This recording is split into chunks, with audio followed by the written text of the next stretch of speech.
حضرت عیسیٰ علیہ السلام کی ولادت ہوئی.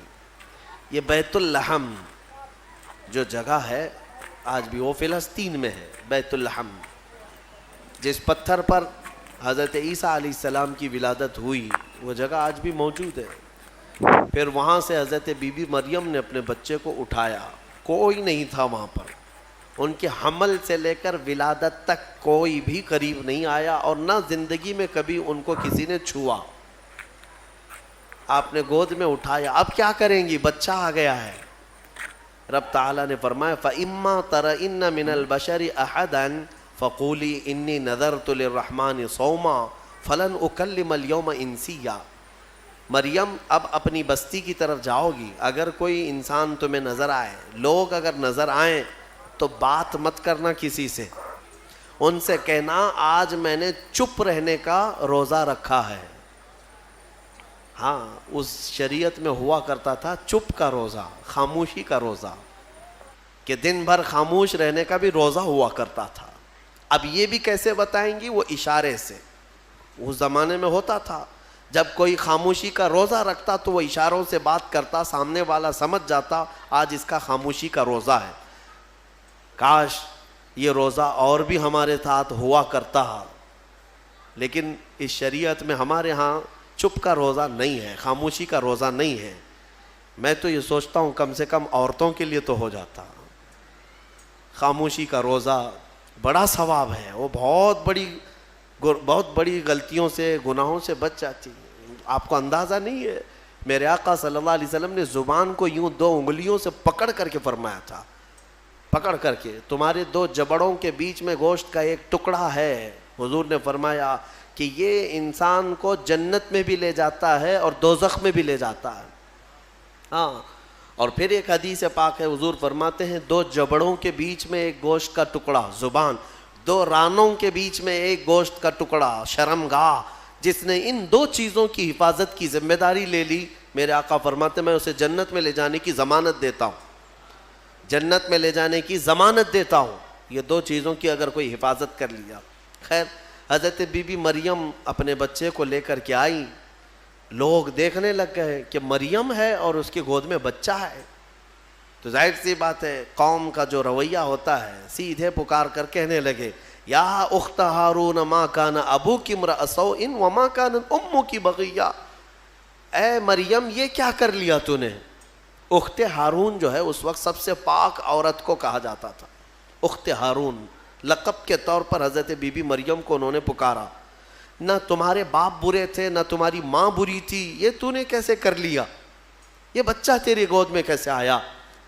فاشارت الیہ, انہوں نے اشارہ کیا اپنے بچے کی طرف, کیونکہ اللہ تعالیٰ کا حکم تھا اگر کوئی بات کرے تو بات مت کرنا, اپنے بچے کی طرف اشارہ کر دو. آج میں خاموشی کا روزہ ہوں. اشارہ کیا اپنے گود والے بچے کی طرف. 1 دن کا بچہ ہے. تو لوگ بول پڑے کہ تو اس کی طرف اشارہ کر رہے. قالوا کیف نکلم من کان فی المہد صبیا, ہم کیسے بات کریں اس سے جو آج گود میں ہے تیرے, آج کا بچہ ہے. قرآن میں ہے جب وہ لوگ بحث کر رہے تھے, قال انی عبد اللہ آتانی الکتاب وجعلنی نبیا. ابھی وہ بحث کر رہے تھے, عیسیٰ علیہ السلام گود سے ہی بول پڑے. کیا بولے؟ بولنے لگے اے لوگوں میں اللہ کا بندہ ہوں, انی عبداللہ, اللہ نے مجھے کتاب عطا کیا ہے, وجعلنی نبیا, اور نبی بنا کر بھیجا ہے, وجعلنی مبارکن اینما کنت, اور جہاں میں رہوں گا برکت کا ذریعہ بنوں گا. اور اللہ تعالیٰ نے مجھے نماز کا اور زکوٰۃ کا حکم دیا ہے, اور میری والدہ کے ساتھ اچھائی کا سلوک کرنے, حسن سلوک کرنے کا حکم دیا ہے. اور پھر آخر میں عیسیٰ علیہ السلام اس جملے پر اپنی بات ختم کرتے ہیں. کون سا جملہ؟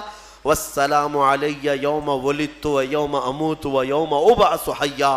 سلامتی ہو اس دن پر جس دن میں پیدا ہوا اور جس دن میرا انتقال ہوگا اور جس دن مجھے اٹھایا جائے گا.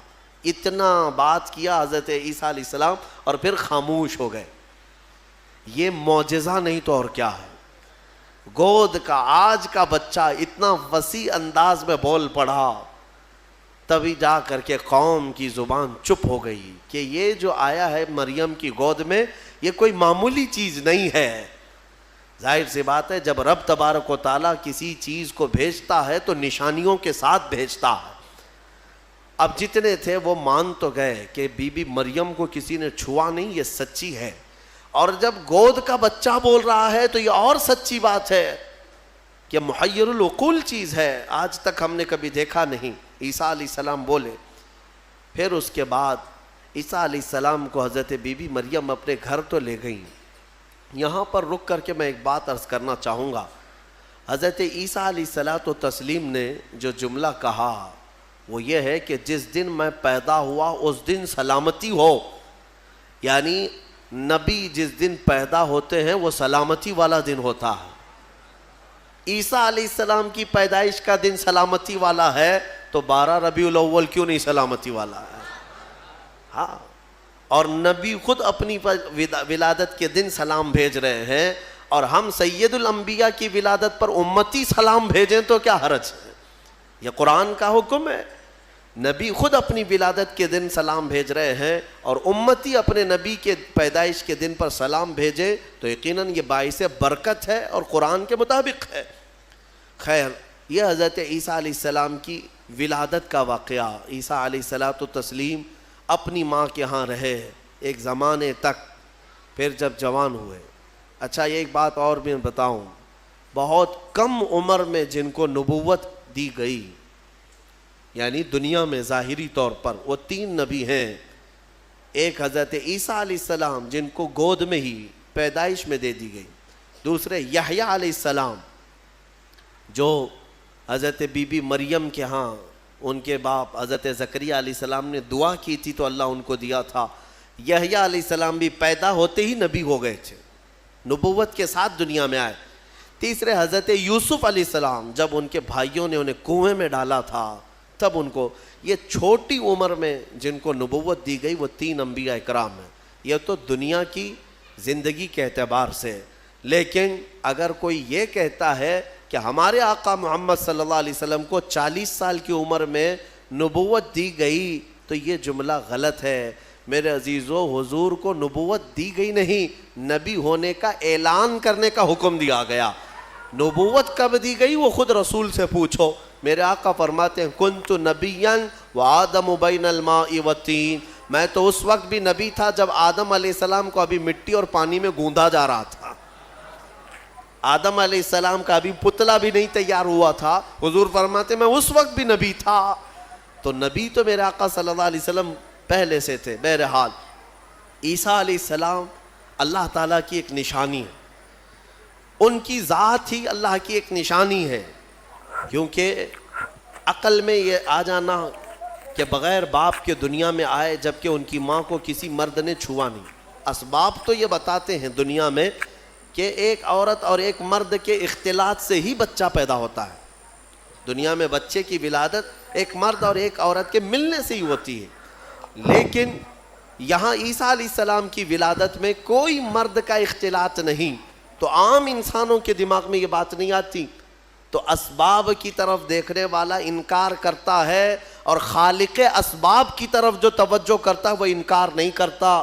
کیونکہ اسباب تو یہ بتاتے ہیں کہ ایک روٹی کھانے کے لیے کئی منزلوں سے سفر کرنا پڑتا ہے، لیکن میرا رحمان چاہے تو سیدھے آسمان سے دسترخوان بھی اتار سکتا ہے. ہاں، یہ اس سے بھی زیادہ تعجب کی بات میں آپ کو بتاؤں، اس سے بھی زیادہ تعجب کی بات، صالح علیہ السلام اللہ کے نبی ہیں. ان کی قوم بڑی سرکش تھی، نافرمان تھی، اور پتھروں کی پوجا کرتے تھے اور پتھروں کے گھر بناتے تھے انہیں تراش تراش کر کے. حضرت صالح علیہ السلام نے ان کو اللہ کی طرف بلایا تو وہ نشانی مانگنے لگے، کوئی نشانی بتاؤ کہ تم اللہ کے رسول ہو. تو اس زمانے میں پتھروں کے لیے ان کا بڑا مسئلہ تھا کہ پتھروں کی عبادت بھی ہے، پتھروں کے گھر بھی بناتے تھے. حضرت صالح علیہ السلام نے اپنی قوم کو ایک جگہ جمع کیا اور ایک پتھر کو، پہاڑ کا ایک پتھر ہے، اس پتھر کو حکم دیا تو اللہ تعالیٰ نے اس پتھر کے اندر سے ایک اونٹنی پیدا فرمائی. ناقۃ اللہ، اس کو اللہ کی اونٹنی. اب مجھے بتاؤ کیا یہ عقل تسلیم کرے گی کہ ایک اونٹنی کو پیدا ہونے کے لیے اس کے بھی تو ماں باپ ہونے چاہیے، وہ بھی کسی اونٹنی کی پیٹ سے پیدا ہوگی. لیکن اتنا محیر العقول واقعہ کہ پتھر اور اونٹنی کا کیا میل.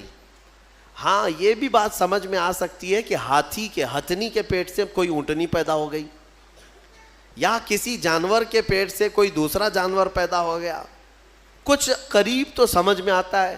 لیکن پتھر کے اندر سے اونٹنی پیدا ہونا یہ سمجھ میں آتا ہے. اللہ تبارک و تعالیٰ جب اپنی نشانیاں دکھانا چاہتا ہے تو اسی طرح کی معجزے اپنے نبیوں کو دیتا ہے اور ظاہر کرتا ہے تاکہ لوگ ان اللہ کے نبیوں کی حقانیت کو تسلیم کریں. اسی لیے ہم کہتے ہیں کہ پتھروں سے پانی کا جاری ہونا سمجھ میں آتا ہے. اگر تم پیاسے ہو, ہم نے کہیں پتھر میں سوراخ کر دیا اور پانی بہنے لگ گیا تو آپ پانی پی لیں گے. ہو سکتا ہے تھوڑا بہت تعجب کریں گے, ہاں انہوں نے پتھر سے پانی نکال دیا. لیکن دماغ میں تمہاری یہ تو ہے کہ بہت سارے پہاڑوں میں دیکھا ہے ہم نے پتھروں کے بیچ سے پانی بہتا ہے. لیکن محمد الرسول اللہ صلی اللہ علیہ وسلم کے صحابہ جب پیاسے ہوئے تو پتھر سے میرے آقا نے نہیں, انگلیوں کے بیچ سے پانی جاری کر کے دکھایا ہے. سمجھ میں آتی ہے یہ بات؟ پتھر سے نکلنا تو سمجھ میں آتا, انگلیوں سے نکلنا, اور انگلیوں سے میرے عزیزو پسینہ نہیں کہ 2 بوند 4 بوند نکل گیا ہو پانی اور اس کو جمع کر لیا ہو. بلکہ صحابہ فرماتے ہیں اس وقت مجمع میں 1400 صحابہ تھے اور سارے صحابہ نے پیٹ بھر کر پانی پیا. پنجاب رحمت حضور کی انگلیوں سے جو نکلے اس پانی سے سارے صحابہ 1400 صحابہ نے پانی پیا, اپنے مویشیوں کو جانوروں کو پلایا, اپنے برتنوں میں اور اپنے مٹکوں میں سب بھر بھی لیا. اور صحابی فرماتے ہیں اس وقت اگر ہم 10,000 بھی ہوتے تو وہ پانی کم نہ ہوتا, اس سے زیادہ کی تعداد بھی ہو. یہ جو معجزے ہیں اللہ تبارک و تعالیٰ کے, نبیوں کے لیے دیے جاتے ہیں. اور یہ نشانیاں حضرت عیسیٰ علیہ الصلاۃ والتسلیم اللہ رب العزت کی کھلی نشانی تھے. اب آگے میں بتاتا ہوں. ایک تو ان کی پیدائش ہی نشانی ہے, ان کی ولادت ہی ایک نشانی ہے. لیکن جب آپ جوان ہوئے ہیں اور لوگوں کو اللہ کی طرف بلائے, ایک خدا کی دعوت, اس کے باوجود لوگ نشانیاں پوچھتے رہے کیونکہ وہ یہودیوں کی جماعت میں آئے تھے. بنی اسرائیل میں حضرت عیسیٰ علیہ السلام پیدا ہوئے, اس وقت یہودی تھے, اور یہودی نافرمان قوم اکثر نبیوں کو جھٹلایا کرتے, یہاں تک کہ نبیوں کا قتل بھی کرنے میں ان کا بڑا ہاتھ رہا ہے. یہودیوں نے تقریباً 10,000 نبیوں کو قتل کیا ہے. ہاں, ہم اللہ کے نبیوں کو, قرآن صاف کہتا ہے وَيَقْتُلُونَ النَّبِيِّينَ بِغَيْرِ حَقٍّ وَيَقْتُلُونَ الْأَنْبِيَاءَ بِغَيْرِ حَقٍّ. نا حق یہ نبیوں کو قتل کیا کرتے تھے یہ یہودی, کیونکہ ان کی طبیعت کا اگر مسئلہ نہیں ملتا تو نبی کو مار دیتے. ان کو اپنی طبیعت کا مسئلہ چاہیے ہوتا, شریعت ان کو ویسی چاہیے جیسا وہ چاہیں. انبیاء کرام علیہ السلام کوئی کمپرومائز کرنے کے لیے نہیں آتے, وہ حق کے داعی ہوتے ہیں. بہرحال حضرت عیسیٰ علیہ السلام جب جوان ہوئے تو آپ کو پھر سے نشانیاں پوچھی گئیں کہ آپ اللہ کے رسول ہیں, آپ اللہ کے نبی ہیں, کوئی نشانی. اب اللہ تعالیٰ نے آلریڈی ان کی ولادت ایک نشانی ہے, پھر ان کو معجزے عطا کیے. کون کون سے معجزے؟ عیسیٰ علیہ السلام کو 3 معجزے اور دیے گئے. 3 معجزے وہ کیا تھے؟ عیسیٰ علیہ السلام خود اپنی زبان میں فرماتے ہیں, جس کو قرآن میں اللہ تبارک و تعالیٰ نے بیان فرمایا. کیا ہے؟ احیی الموتى باذن اللہ, ابرئ الاکمہ والابرص واحیی الموتى باذن اللہ. اور ایک ہے وانبئکم بما تاکلون وما تدخرون فی بیوتکم. 3 معجزے. توجہ چاہتا ہوں, عیسیٰ علیہ السلام کو 3 معجزے دیے گئے. پہلا معجزہ, کوڑ کی بیماری والے, سفید داغ والے کوئی بھی بیمار آئیں, عیسیٰ علیہ السلام اپنا ہاتھ رکھتے تو صحیح ہو جاتا. ابرئ الاکمہ والابرص, کوڑ والا, سفید داغ والا, یہ بیمار اگر حضرت عیسیٰ علیہ السلام کے پاس آتا تو آپ اس کو ہاتھ پھیر دیتے تو اس کی بیماری ختم ہو جاتی. دوسرا معجزہ, وَأُحْيِي الْمَوْتَى بِإِذْنِ اللَّهِ, کہتے ہیں کہ میں مردوں کو اللہ کے حکم سے زندہ کر دیتا ہوں. عیسیٰ علیہ السلام فرما رہے ہیں عیسیٰ علیہ السلام کا معجزہ یہ تھا کہ اگر وہ کسی قبر کو ٹھوکر مارتے تو قبر سے مردہ زندہ کھڑا ہو جاتا، مرنے کے بعد دوبارہ زندہ کرتے عیسیٰ علیہ السلام۔ کبھی کبھار مٹی کے پرندے بناتے، ان میں پھونک مارتے تو وہ اڑنے لگتے تھے۔ ہاں، مٹی کے پرندوں کو پھونک مارتے تو وہ اڑنے لگتے زندہ ہو کر۔ 2 معجزے ہو گئے۔ تیسرا معجزہ اہم ہے، عیسیٰ علیہ السلام فرماتے ہیں وَأُنَبِّئُكُمْ بِمَا تَأْكُلُونَ وَمَا تَدَّخِرُونَ فِي بُيُوتِكُمْ، تم اپنے گھروں میں بیٹھ کر جو کچھ بھی کھاتے ہو اور جمع کرتے ہو، عیسیٰ علیہ السلام فرماتے میں یہیں بیٹھ کر کے سب بتا دیتا ہوں، ساری چیزوں کی میں خبر دیتا ہوں۔ عیسیٰ علیہ السلام کا معجزہ یہ تھا کہ تم اپنے گھروں میں جو کھاتے ہو جمع کرتے ہو سب کی خبر عیسیٰ علیہ السلام کو ہے۔ یہ ظالم نادان جو میرے نبی کے علم غیب کا انکار کرتے ہیں، قرآن پڑھا بھی ہے کہ نہیں پڑھا ہے؟ عیسیٰ علیہ السلام جو بنی اسرائیل کے نبی ہیں، جو بعد میں حضور کی امت میں آئیں گے آسمانوں سے، اور آئیں گے حضور کی امت، حضور پاک صلی اللہ تعالیٰ علیہ وسلم کی امت میں رہیں گے۔ اب اندازہ کرو، انہیں اللہ تعالیٰ نے اتنا علم غیب دیا تو کیا میرے رسول کو غیب کا علم نہیں ہوگا؟ ہمارا تو عقیدہ یہی ہے، ہمارا موقف یہی ہے۔ میرے آقا مدینے میں ہو کر ہماری مسجد کا بھی ملاحظہ فرما رہے ہیں۔ ہاں، وہ پوری دنیا کو ایسے دیکھتے ہیں جیسے اپنے ہتھیلی کو دیکھتے ہیں۔ خود میرے آقا نے فرمایا، مسلم شریف کی حدیث ہے، اللہ کے حبیب فرماتے ہیں ان اللہ زوى لی الارض، اللہ نے پوری روئے زمین کو میرے لیے سمیٹ دیا ہے، اور میں پوری روئے زمین کو ایسے دیکھتا ہوں جیسے ہتھیلی کو دیکھتا ہوں۔ 3 معجزے ہیں عیسیٰ علیہ السلام کی، یاد رکھیے گا۔ اب میرا سوال بھی سن لیجئے توجہ کے ساتھ۔ ایک ہے وہ کوڑ کی بیماری اور برس کی سفید داغ کی بیماری والے کو ہاتھ رکھتے تو کیا ہوتا؟ کیا ہو جاتا؟ صحیح ہو جاتا۔ حاضر ہے آپ کا دماغ؟ بہت اہم چیز۔ دوسری چیز ہے مرے ہوئے آدمی کو ٹھوکر مار کر زندہ کر دیتے تھے۔ چلے 2 ہی پر ہم بات کرتے ہیں۔ یہ بیماریوں سے شفا دینا کس کا کام ہے؟ عقیدہ تو یہی ہے نا، اللہ کا کام ہے۔ پھر سوال تو یہاں ان لوگوں کے لیے بھی بن پڑتا ہے جب ہم اپنے مصطفیٰ کے لیے کہتے ہیں یا رسول اللہ شافی و نافی ہو تم، وافی و کافی ہو تم، درد کو کر دو دوا، تم پہ کروڑوں درود۔ ارے یہ بریلوی شرک کر رہا ہے۔ رسول کو کہہ رہا ہے شافی ہیں، رسول کو کہہ رہا ہے کافی ہیں، رسول شفا دیں گے؟ جب ہم درود تاج میں پڑھتے ہیں دافع البلاء والوباء والقحط والمرض والالم، ہمارے رسول بلاؤں کو دفع کرنے والے، وباؤں کو دفع کرنے والے، درد کو دور کرنے والے، ہر کرب سے آزاد کرنے والے، ہم پڑھتے ہیں درود میں۔ تو اس پر کچھ لوگوں کا پیٹ درد ہوتا ہے اور کہتے ہیں کیسے تم رسول کو کہہ رہے ہو کہ وہ بیماریوں سے دور کرنے والے ہیں، وہ کیسے دور کر سکتے ہیں؟ ان سے میرا سوال یہ، قرآن کی کوئی آیت پڑھا بھی ہے یا نہیں؟ عیسیٰ علیہ السلام خود کہہ رہے ہیں کوڑ کی بیماری اور برس کی بیماری والے کو میں ہاتھ رکھ دوں تو صحیح ہو جاتا ہے۔ عیسیٰ علیہ السلام ہاتھ رکھ دیں تو صحیح ہو جاتا ہے۔ اچھا، اس سے بھی بڑی چیز، زندگی دینا اللہ کا کام، موت دینا اللہ کا کام، یہ اللہ تبارک و تعالیٰ کی قدرت میں ہے، اور مرنے کے بعد دوبارہ اٹھانا یہ تو اور بڑی بات ہے، یہ اللہ کی قدرت میں ہے۔ اور وہ کام عیسیٰ علیہ السلام کہہ رہے ہیں کہ میں مردوں کو زندہ کرتا ہوں۔ میرے عزیزو، اب یہ شرک نہیں ہوا؟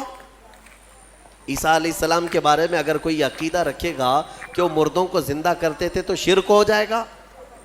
کچھ لوگوں کے فتوے کے حساب سے تو شرک ہے، کیونکہ وہ رسول کے واقعات کو نہیں مانتے۔ غوث پاک نے اگر کسی مردے کو زندہ کیا تو کہتے ہیں یہ جھوٹی کہانیاں ہیں، ہاں یہ کیسے ہو سکتا ہے، یہ صرف اور صرف اللہ رب العزت کا کام۔ پھر قرآن جو عیسیٰ علیہ السلام کے بارے میں بتا رہا ہے، کیا عیسیٰ خدا ہیں؟ عیسیٰ علیہ السلام خدا ہے؟ یہاں ایک نقطہ سمجھ کر کے چلو، اللہ رب العزت یقیناً قادر مطلق ہے، رزاق وہی ہے، خالق وہی ہے، شافی وہی ہے، لیکن اگر وہ اپنی طاقت کسی محبوب رسول یا نبی کو شفا دینے کی طاقت دے دے، دوبارہ زندہ کرنے کی طاقت دے دے، یا بیماریوں سے دور کرنے کی طاقت دے دے، تو اس میں کسی کے پیٹ درد ہونے کی ضرورت نہیں۔ مولا جسے جو چاہے وہ مقام عطا فرمائے. یہ شرک بھی نہیں ہے, اللہ جسے جو چاہے وہ عطا فرمائے.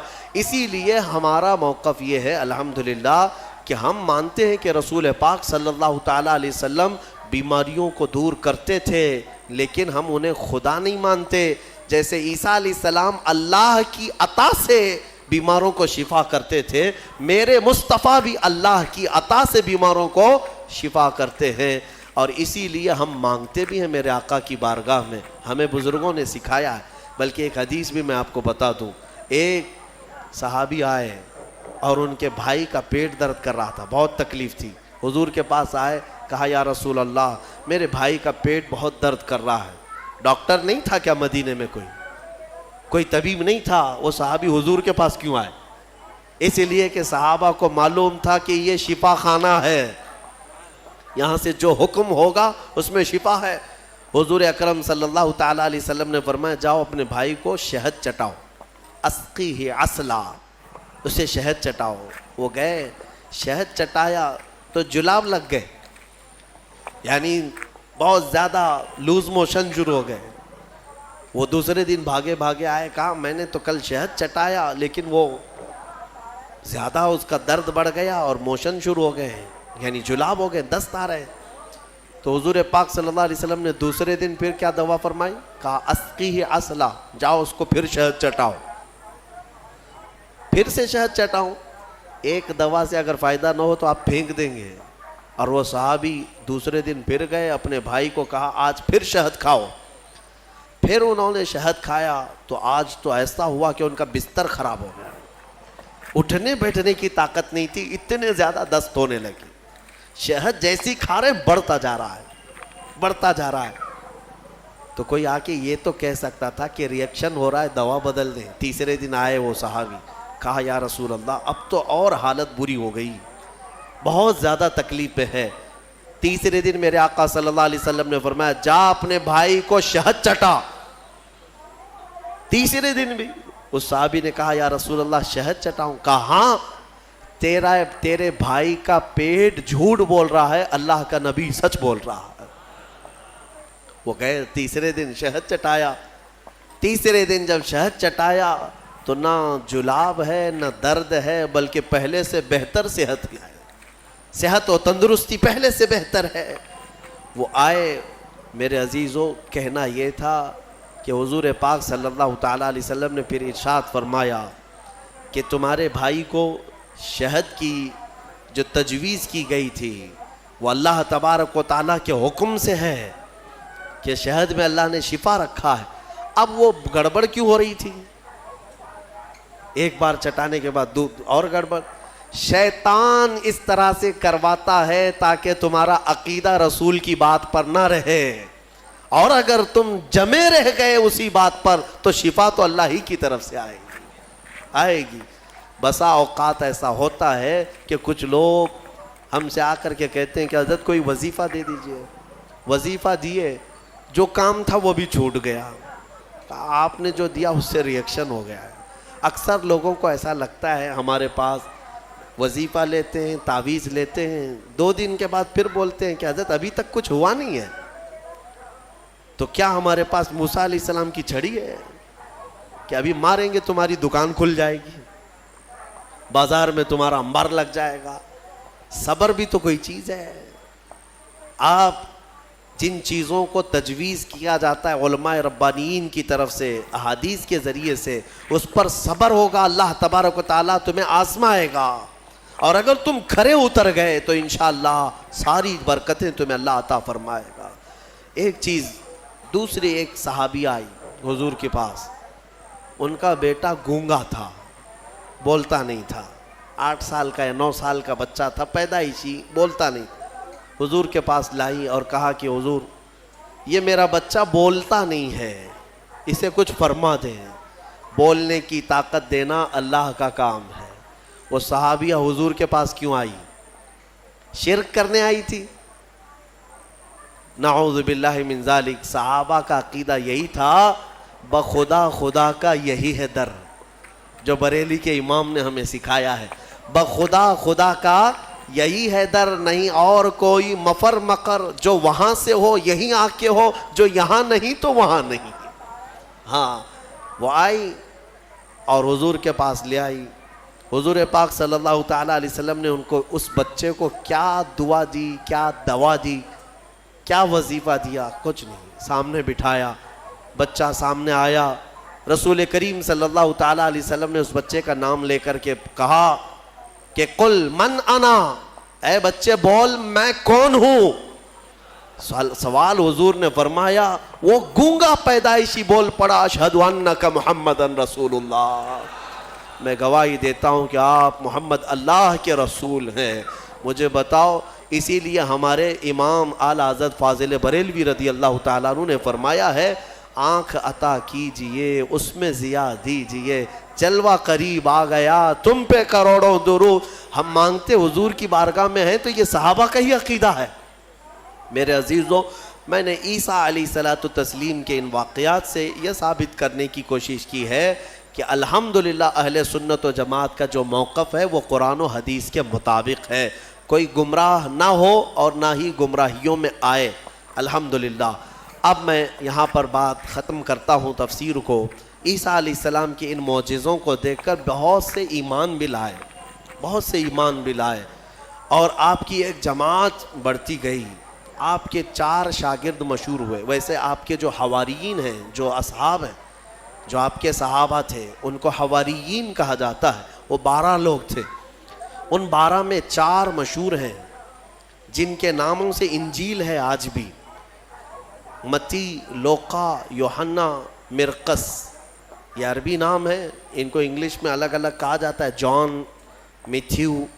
یہ جو بائبل میتھیو، بائبل جان، یہ سب جو ہیں انہی 4 شاگردوں کے نام ہیں. عیسیٰ علیہ السلام کے بڑے فرمانبردار، بڑے وفادار تھے، اور انہی صحابہ سے ان کا دین پھیلا، مذہب عیسائیت، یا جس کو آپ یہ سمجھ لیں عیسیٰ علیہ السلام کا جو دین تھا وہ دین اسلام کے عقائد سے مختلف نہیں تھا.